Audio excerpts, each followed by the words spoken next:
So good morning guys. तो चलिए start करते हैं आज के यानी कि 2 सितंबर के इंपॉर्टेंट करंट अफेयर्स को। तो इस प्रश्न में पूछ रहे हैं अभी किस भारतीय ने रेमन मैग्सेसे पुरस्कार 2023 जीता। तो आंसर होगा रवि कन्नन ने। तो रेमन मैग्सेसे पुरस्कार, जिसे एशिया का नोबेल पुरस्कार भी कहा जाता है, इस बार ये इसका 65वां संस्करण है और ये 4 एशियाई लोगों को दिया गया है, जिनमें से एक भारतीय भी है और उन्हीं का नाम है रवि कन्नन।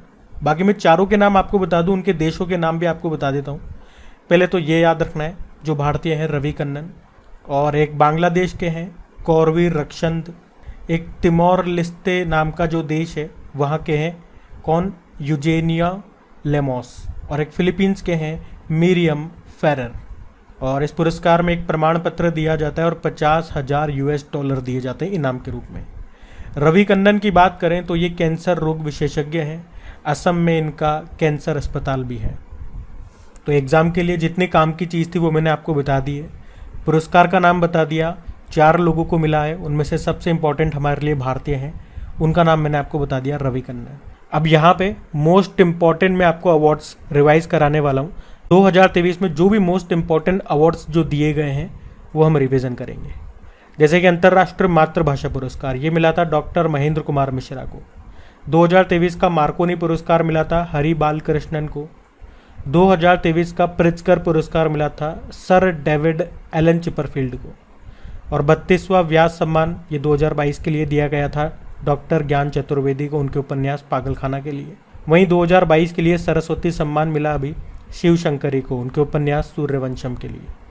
2023 का एबेल पुरस्कार किसे मिला, लुइस कैफरेली को मिला।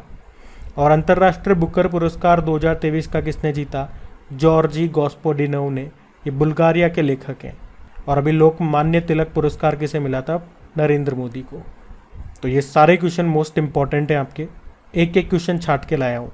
अब आप खुद से एनालिसिस करना कि आपको कितने प्रश्न याद थे इसमें से। जितने भी आपको याद थे अब मैंने आपको रिवीजन करवा दिया। टाइम टू टाइम रिवीजन करवाता रहूँगा ताकि आप भूलोगे नहीं। अभी बढ़ते हैं आगे। फिर बताइए अभी हाल ही में स्वराज ट्रैक्टर्स के ब्रांड एम्बेसडर कौन बने। तो आंसर होगा महेंद्र सिंह धोनी। तो अभी उद्योगपति आनंद महिंद्रा ने महिंद्रा एंड महिंद्रा की कंपनी स्वराज ट्रैक्टर का ब्रांड एम्बेसडर बनाया है महेंद्र सिंह धोनी को। स्वराज ट्रैक्टर्स ये एक भारतीय ट्रैक्टर निर्माण कंपनी है जिसका मुख्यालय है पंजाब के मोहाली में। ये महिंद्रा एंड महिंद्रा की सहायक कंपनी है।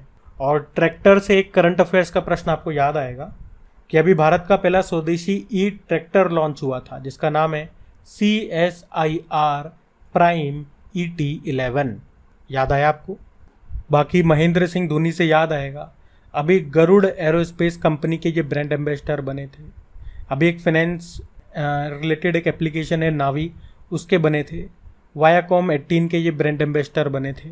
और ये IPL टीम के कप्तान भी है। कौन सी IPL team, Chennai super king, जिसने ही अभी 2023 का IPL जीता था 5वीं बार। और अभी याद है आपको चुनाव आयोग ने नेशनल आइकॉन बनाया था किसे, सचिन तेंदुलकर को।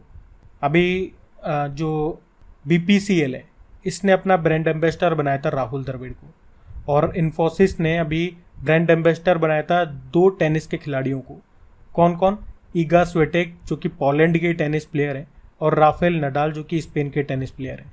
और अभी ICC वर्ल्ड कप 2023 भारत में होंगे और उसके लिए ब्रांड एम्बेसडर बनाया गया शाहरुख खान को। वैसे सचिन तेंदुलकर अभी महाराष्ट्र सरकार ने इनको मौखिक स्वच्छता अभियान के लिए स्माइल एम्बेसडर बनाया था। और अभी सेवेलॉन इंडिया ने दुनिया का पहला हैंड एम्बेसडर भी बनाया था सचिन तेंदुलकर को। तो ध्यान रखना, ये बढ़ते हैं आगे। चलिए फिर बताइए अभी हाल ही में किस राज्य ने गृह लक्ष्मी योजना शुरू की है।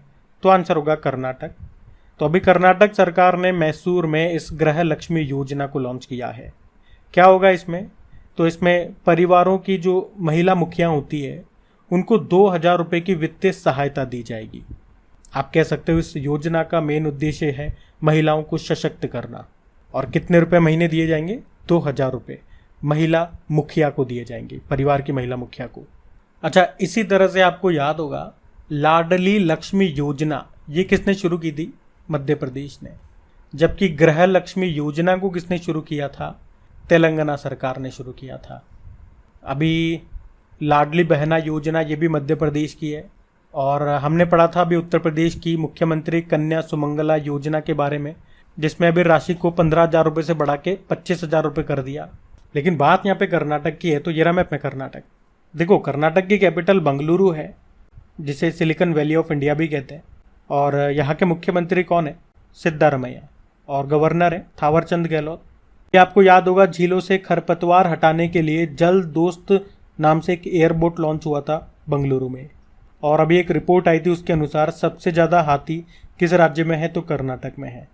लेकिन टाइगर के मामले में मध्य प्रदेश टॉप पर है, तो दूसरे स्थान पर कर्नाटक ही है। और याद रखना, अभी 5वां विश्व कॉफ़ी सम्मेलन ये पहली बार भारत में होगा, और भारत में भी कहाँ? बंगलुरु में। और कर्नाटक सरकार ने ही शक्ति स्मार्ट कार्ड योजना भी शुरू की थी, जिसमें राज्य की महिलाओं को बसों में मुफ्त यात्रा कराई जाएगी। और अभी इंडिया जस्टिस रिपोर्ट 2022 में टॉप पर रहा कर्नाटक। और दुनिया का सबसे लंबा रेलवे प्लेटफॉर्म ये बना कर्नाटक के हुबली में, जो श्री सिद्धरुदा रेलवे स्टेशन है वहाँ पे। लंबाई 1507 मीटर।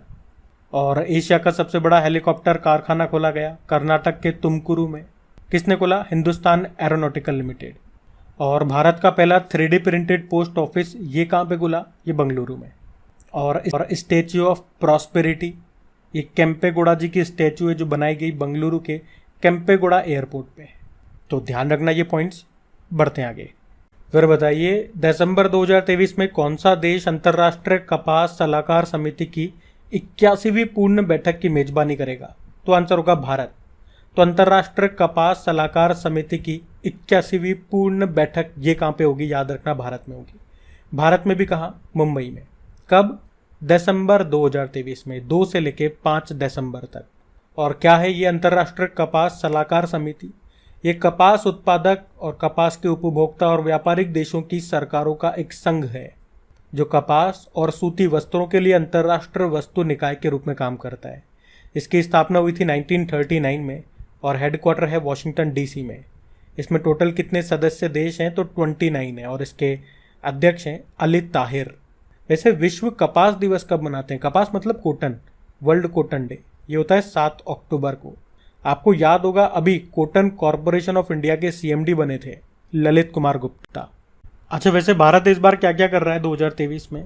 हमने देखा G20 की अध्यक्षता कर रहा है, शंघाई कोऑपरेशन ऑर्गेनाइजेशन की अध्यक्षता कर रहा है, अभी ICC वनडे वर्ल्ड कप होंगे भारत में, मेंस हॉकी वर्ल्ड कप हुआ था भारत में, और अगले साल क्वाड समिट भी भारत में होगा। उसके अलावा अभी साउथ एशिया का पहला सेंटर फॉर स्पीशीज सर्वाइवल ये भारत में स्थापित किया गया। और संयुक्त राष्ट्र के 62वें सामाजिक विकास आयोग की अध्यक्षता ये भारत कर रहा है। इसके अध्यक्ष बनाई गई थी रुचिरा कंबोज, जो कि यूनाइटेड नेशन में भारत की परमानेंट रिप्रेजेंटेटिव हैं। उसके अलावा अभी इसी साल खाद्य सुरक्षा नियामकों के वैश्विक शिखर सम्मेलन की मेजबानी भी की भारत ने। और हाँ, इस साल मिस वर्ल्ड का आयोजन ये भी होगा भारत में, 71 नंबर का, कश्मीर में होगा ये इस साल के लास्ट में। तो इन सब कारण से भारत न्यूज़ में था, तो ध्यान रखना ये पॉइंट्स बढ़ते आगे। चलिए फिर बताइए, अभी 1 सितंबर 2023 को भारत का नया युद्धपोत जिसका नाम है महेंद्रगिरी, ये कहाँ से लॉन्च किया गया? तो आंसर होगा मुंबई। तो भारतीय नौसेना का ये नवीनतम युद्धपोत है जिसका नाम है महेंद्रगिरी, जिसे अभी 1 सितंबर 2023 को लॉन्च किया गया। और किसने लॉन्च किया? तो हमारे जो उपराष्ट्रपति हैं जगदीप धनखड़, उनकी जो पत्नी है सुदेश धनखड़, उन्होंने। कहाँ से? मुंबई से। और ये प्रोजेक्ट 17A का 7वां और अंतिम स्टील्थ फ्रिगेट जहाज है। किसने बनाया? मुंबई में मजगांव डॉक शिपयार्ड लिमिटेड ने। अच्छा, आपको याद होगा अभी अगस्त के महीने में ही हमारे जो राष्ट्रपति हैं द्रौपदी मुर्मू जी, इन्होंने प्रोजेक्ट 17A के 6ठे युद्धपोत को लॉन्च किया था। और उसका नाम क्या था? उसका नाम था विंध्यगिरी, और ये है महेंद्रगिरी। ध्यान रखना ये। बाकी इस प्रोजेक्ट के तहत पहला युद्धपोत बनकर तैयार हुआ था 2019 में, उसका नाम नीलगिरी था। अच्छा, इसी तरह से एक पॉइंट मैं आपका और क्लियर कर दूं कि प्रोजेक्ट 75 के तहत कितनी पनडुब्बियां बनाई जा रही है? तो आंसर होगा 6 पनडुब्बियां, स्कॉर्पियन क्लास की सबमरीन्स। कहाँ पे बन रही है? Mazagon dock shipyard limited Mumbai में।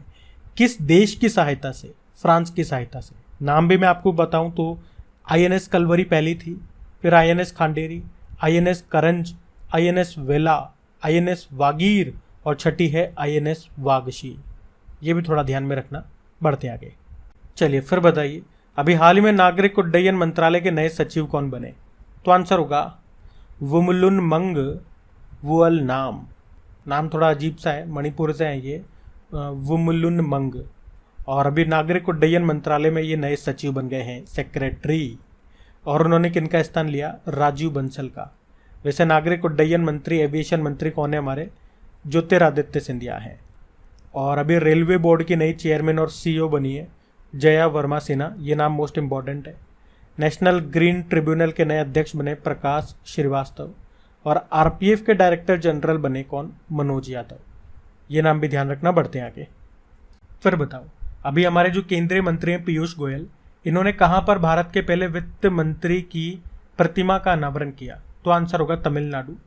तो केंद्रीय कपड़ा मंत्री, उद्योग मंत्री हैं पीयूष गोयल। इन्होंने अभी तमिलनाडु के कोयम्बटूर में भारत के पहले वित्त मंत्री, जिनका नाम क्या था? आर के षणमुखम चेट्टी, इनकी प्रतिमा का अनावरण किया। वे 1947 से 1949 तक स्वतंत्र भारत के पहले वित्त मंत्री, फाइनेंस मिनिस्टर रहे थे। अच्छा, इसी तरह से कुछ इंपॉर्टेंट स्टैच्यूज में आपको रिवाइज कराऊं तो स्टैचू ऑफ यूनिटी के बारे में आप जानते ही हो, सरदार पटेल जी की स्टैचू है। कहाँ बनी है? केवड़िया, गुजरात में, नर्मदा नदी के किनारे साधु बेट द्वीप पर। यह दुनिया की सबसे ऊंची स्टैचू है, लंबाई है 182 मीटर। इसके वास्तुकार का नाम है राम वी सुतार। एक स्टैचू ऑफ इक्वेलिटी आपने सुना होगा, हैदराबाद में है, संत रामानुजाचार्य जी की स्टैचू है, 216 फीट ऊंची है ये। और भगवान बुद्ध की लेटी हुई शयन मुद्रा में सबसे लंबी प्रतिमा बन रही है, जिसकी लंबाई है 100 फीट, की मूर्तिकार है Mintu Paul. Statue of knowledge की बात होगी तो ये डॉक्टर भीमराव अंबेडकर जी की है। कहाँ बन रही है? महाराष्ट्र के लातूर में, जिसकी लंबाई है 70 फीट। और स्टैचू ऑफ बिलीफ, ये भगवान शिव जी की मूर्ति है, 112 मीटर ऊंची मूर्ति है। कहाँ पे बनाई गई? राजस्थान में, राजस्थान के राजसमंद जिले के नाथद्वारा में। अच्छा, यूं बताओ, नए संसद भवन का डिजाइन किसने तैयार किया? ये प्रश्न आपके लिए होमवर्क प्रश्न है, बताओ। हम बढ़ते हैं आगे। फिर बताओ, अभी हाल ही में दवाई और मेडटेक सेक्टर में अनुसंधान और नवाचार को बढ़ावा देने के लिए कौन सी योजना शुरू की गई? तो आंसर होगा प्रिप। प्रिप मतलब promotion of research and innovation in pharma medtech sector. तो अभी केंद्रीय स्वास्थ्य मंत्रालय ने, और स्वास्थ्य मंत्री कौन है हमारे? मनसुख मांडविया। तो अभी केंद्रीय स्वास्थ्य मंत्रालय ने दवाई और मेडटेक सेक्टर में अनुसंधान और नवाचार, यानी कि research and development, research and innovation को बढ़ावा देने के लिए ये प्रिप योजना शुरू की है। ध्यान रखना ये। बढ़ते आगे। फिर बताइए, अभी हाल ही में अमेरिका के किस राज्य ने अक्टूबर माह को हिंदू विरासत माह के रूप में घोषित किया? तो आंसर होगा जॉर्जिया। तो अभी अमेरिकी राज्य है जॉर्जिया, जिसने राज्य की प्रगति में हिंदू अमेरिकी समुदाय के योगदान का जश्न मनाने के लिए अक्टूबर को हिंदू विरासत माह के रूप में घोषित किया है। और अक्टूबर को ही क्यों? क्योंकि देखोगे आप, अक्टूबर में हमारे जैसे दशहरा आता है, दिवाली आती है, इसीलिए हमारे सबसे बड़े त्यौहार हैं ये। अच्छा, हिंदू से आपको याद आएगा, इस साल तीसरा विश्व हिंदू सम्मेलन कहाँ पे होगा? तो याद रखना बैंकॉक में। लेकिन अगर प्रश्न आए ना कि अभी फरवरी में 12वां विश्व हिंदी सम्मेलन कहाँ पे हुआ था, तो ये फिजी देश में हुआ था। अब ध्यान से सुनना, दोनों को आप देखोगे ना तो एक शब्द का फर्क है, और वो भी बहुत हल्का सा। विश्व हिंदू सम्मेलन तो बैंकॉक में, विश्व हिंदी सम्मेलन तो ये फिजी में। तो ये ध्यान रखना, वो हिंदू पूछ रहा है कि हिंदी पूछ रहा है। बढ़ते हैं आगे। फिर बताओ, अभी हाल ही में विश्व शांति पुरस्कार वर्ल्ड पीस प्राइज 2023 किसने जीता? नरगिस मोहम्मद हसनजई ने। अफगानिस्तान में तालिबान शासन के द्वारा लगाए गए प्रतिबंधों के बीच एक अफगान महिला, जिनका नाम है नरगिस, इन्होंने मानवाधिकारों के प्रति अपनी दृढ़ प्रतिबद्धता के लिए स्वीडन में, कहाँ पे? स्वीडन में 2023 का ये वर्ल्ड पीस प्राइज जीता है। तो सिंपल सा है, विश्व शांति पुरस्कार 2023 किसने जीता? याद रखना, नरगिस ने जीता है। ये अफगानी महिला है। लो, एक बार फिर से आ गई आपकी फटाफट सीरीज, जिसमें हम केंद्र सरकार की योजनाओं को रिवाइज कर रहे हैं। रिवीजन से पहले ये प्रश्न आपको देता हूं मैं टेस्ट के लिए, वीडियो को पॉज करिए, आंसर लगाइए, फिर मैं आपको रिवाइज कराता हूं। अब फिर आप देखना कि आपके कितने प्रश्न सही हैं। इसमें पूछ रहे हैं प्रधानमंत्री किसान सम्मान निधि योजना, ये शुरू होती है 2019 में। कहाँ से? उत्तर प्रदेश के गोरखपुर से। और इसमें आपको पता है किसानों को साल में 3 किस्तों में 2-2 हज़ार रुपये करके दिए जाते हैं, यानी कि टोटल 6,000 रुपये। अगली है प्रधानमंत्री कुसुम योजना, ये भी 2019 में लॉन्च हुई थी। तो इसे किसानों के लिए सोलर पंप और नवीकरणीय ऊर्जा संयंत्रों की स्थापना के लिए लॉन्च किया गया था। अच्छा, एक प्रश्न यहाँ से बन सकता है कि इस योजना के अंतर्गत भारत का पहला सौर ऊर्जा संयंत्र ये कहाँ पे स्थापित हुआ? तो आंसर होगा राजस्थान में जयपुर में। अगली है जल जीवन मिशन। ये 2019 में लॉन्च हुआ था, जिसका उद्देश्य है 2024 तक भारत के हर ग्रामीण घर में नल कनेक्शन करना या नल के माध्यम से जल पहुंचाना। जल शक्ति मंत्रालय के अंतर्गत आती है ये, और जल शक्ति मंत्री हमारे कौन है? गजेंद्र सिंह शेखावत। फिर है फिट इंडिया मूवमेंट, ये भी लॉन्च हुई थी 2019 में। वही इसका उद्देश्य है इंडिया फिट रहे, एक्सरसाइज करो, ये वो 2019 में लॉन्च होती है। अगली है सुमन योजना, और सुमन मतलब होता है सुरक्षित मातृत्व आश्वासन। ये भी 2019 में लॉन्च हुई, और इसका उद्देश्य क्या था? मातृ मृत्यु दर और शिशु मृत्यु दर को कम करना। और अगली है अटल भूजल योजना, ये भी 2019 में लॉन्च होती है, और इसका उद्देश्य क्या था? तो देश के उन सभी क्षेत्रों में जहाँ पे जल का संकट है, अंडरग्राउंड वाटर बहुत कम हो गया, तो वहाँ पे मैनेजमेंट कुछ इस तरह से करना कि उसमें सुधार हो सके। तो क्या बताओ, सारे सही है आपके? तो इंपॉर्टेंट योजनाएं ये ध्यान रखना। चलो अभी कल के करंट अफेयर्स का भी मैं आपको रिवीजन करा दूं। तो पहला प्रश्न आपसे पूछा था रेलवे बोर्ड के नए अध्यक्ष और सीईओ कौन बनी? तो आंसर होगा जया वर्मा सिन्हा। फिर आपसे पूछा योगी आदित्यनाथ ने कन्या सुमंगला राशि को 15,000 रुपये से बढ़ा के कितना कर दिया? 25,000 रुपये। फिर पूछा किस बैंक ने ग्राहकों के लिए इन्फिनिटी सेविंग अकाउंट लॉन्च किया? एक्सिस बैंक ने। फिर पूछा अभी किसने नभ मित्र का निर्माण किया? तो आंसर होगा इसरो ने। फिर पूछा अभी किस राज्य के चोखुआ चावल को जीआई टैग मिला? असम का। फिर पूछा नागरिक उड्डयन मंत्री ने उत्केला हवाई अड्डे का उद्घाटन किया, कहाँ पर है ये? उड़ीसा में। फिर पूछा विश्व संस्कृत दिवस कब मनाया गया? अभी 31 अगस्त को। फिर पूछा अभी किसे इंटरनेशनल मीडिएटर पैनल का सदस्य बनाया गया? एनवी रमन्ना, पूर्व चीफ जस्टिस ऑफ इंडिया रहे। और फिर पूछा अक्टूबर 2023 में ग्लोबल इंडिया एआई 2023 सम्मेलन की मेजबानी करेगा भारत। फिर पूछा अंतर्राष्ट्रीय मैच खेलने वाले पहले ट्रांसजेंडर क्रिकेटर कौन बने? तो आंसर होगा डैनियल मैकगेही। और एक बार फिर से याद दिला दूं, अभी भी आपने वीडियो को लाइक नहीं करा तो एक तो लाइक जरूर कर दो प्लीज, और अपने दोस्तों के साथ में इस वीडियो को शेयर जरूर करना। बाकी इनकी क्विज बना करके अपलोड कर दी गई है आपकी क्रैक एग्जाम एप्लीकेशन में, जिसका लिंक नीचे डिस्क्रिप्शन बॉक्स में है। अभी कल का होमवर्क प्रश्न देखते हैं और सेशन एंड करते हैं। तो कल के वीडियो में पूछा था किस राज्य सरकार ने शक्ति स्मार्ट कार्ड योजना शुरू की? तो आंसर होगा कर्नाटक। आप सभी ने प्रश्न का बिल्कुल सही उत्तर दिया। अब ये रहा आज का आपका होमवर्क प्रश्न।